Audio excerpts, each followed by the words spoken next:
So I really believe that, that we are part of this kind of galactic universe, and that this alignment, particularly the engagement of Sirius into the equation, brings a whole other dimension to it. And that I think that at that alignment, ideas like I'm just describing are ironically becoming closer and closer to the cutting edge of physics and science. When I went to Cornell as an undergraduate in architecture, not only was Nabokov teaching there, but also Niels Bohr was teaching there. And he produced a program that we were required to take as architects, which was quantum mechanics and relativity without calculus. So it's a kind of schematic physics. So I've kept up with it since then. And you know, it's kind of interesting as an astrologer to have a background in architecture and mathematics and physics, that it creates something very, very different. And so this dynamic of time, to me, is something quite extraordinary. In the Divine Plot, I actually produced a scheme of that 20 years ago. And basically, I said that, you know, the octave of a person's life resonates with the next larger octave, which is a world age of 50,000 years, you know, around the time that the transition between Neanderthal, Cro-Magnon happened around 50,000 years ago. And once again, it's like humanity just arose. We aren't genetically connected to Neanderthal. There's really no precedent for us.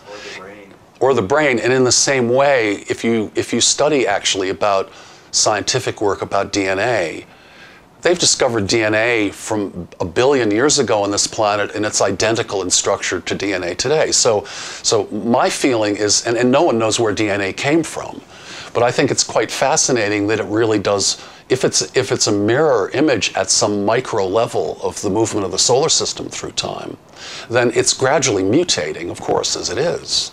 But what it means basically is that it's almost like a vehicle that comes into being that then takes raw material available on a planet and transcends by creating a series of forms that become finer and finer until they can gradually migrate.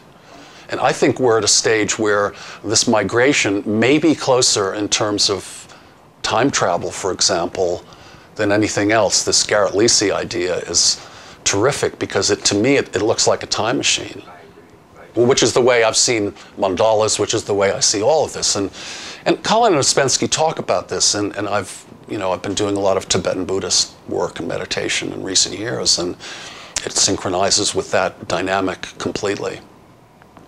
That's really interesting. Two years ago, I went to see the Thai Situ Rinpoche, who's the head of the Red Hat sect. I went to his monastery, Sherab Ling, which is right near the Tibetan border in North India. It's actually north of Nepal. And I had a connection through a common friend, and I spent, normally if you get an audience of 2 minutes with him, it's great. I spent 4 hours with him on 2 successive days because he's, each of the 4 major lineages, the red hat, the green, the yellow, and the black. The Karmapa's right near here, in Boulder next weekend. That the Thai Situ, who we just hit it off immediately, that his sect of Buddhism in his previous incarnations have specialized in architecture, mandala painting, and astrology. And they create the Buddhist, yearly almanacs in the calendar. I've spent the last 35 years doing calendars most years. And it's kind of interesting because, at one stage, very much like 2012, I really believe that there's a kind of an accumulation of energy and that it's moving towards this kind of molecular level. I mean, the way computers work is part of it, of course. But, this kind of digital world is getting closer and closer. Well, there are a couple of things. One of them is that I had a Pluto squaring my sun around 1998, 99, and my life completely died and was reborn, including my Danish wife. And it was a tremendously traumatic time, and I felt, I'm very Plutonic to begin with, but I felt really drawn into the underworld, and I felt invisible. I was living in Denmark, I didn't speak the language, and my wife was very, very ill, and it was a real crisis time. And friend of mine who's here at this conference, Brian Clark, who lives in Melbourne, took me aside at one point at one of the previous UACs, and he said, do you know, because he's a mythologist, he said, do you know that Pluto, being the god of the underworld, can't go above ground? And when he does, mortals can't see him because he wears a band of invisibility. And so he said, you're wearing a band of invisibility because you're approaching this Pluto connection.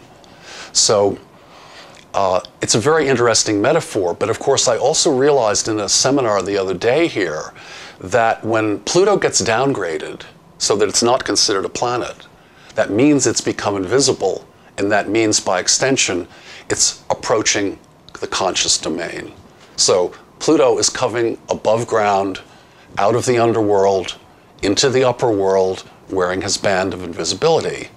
And I happen to think this is a terrific metaphor for what we're experiencing at this moment and what we in turn will experience, because Pluto is you know, it's rebirth at the cost of death, and that it represents a time of tremendous chaos and travail.